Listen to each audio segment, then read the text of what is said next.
Hello again, this is Jeff Hyer. I'm a history teacher at Sturgis West.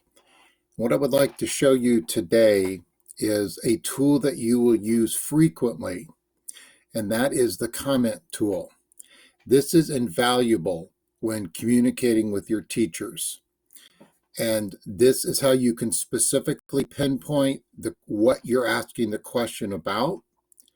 And you do not need to send an email because an email will automatically be sent to notify your teacher that you have a comment or question on your IA document.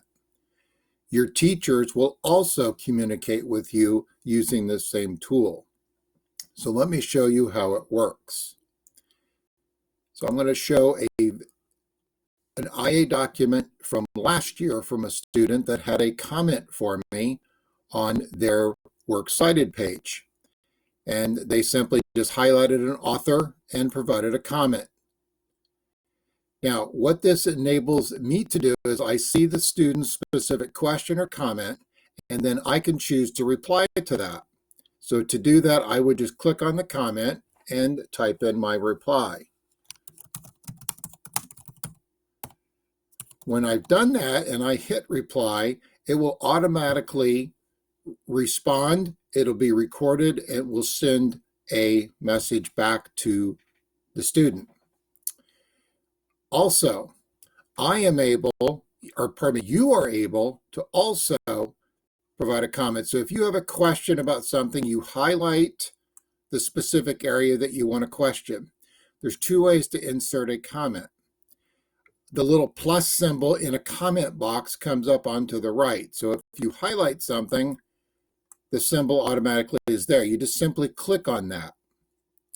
You can also highlight an area and just Control-Alt-M. At the same time, hit the keys, Control-Alt-M. The box comes up, and you simply write in your question or comment. Once done, you just hit comment. That's all you would need to do.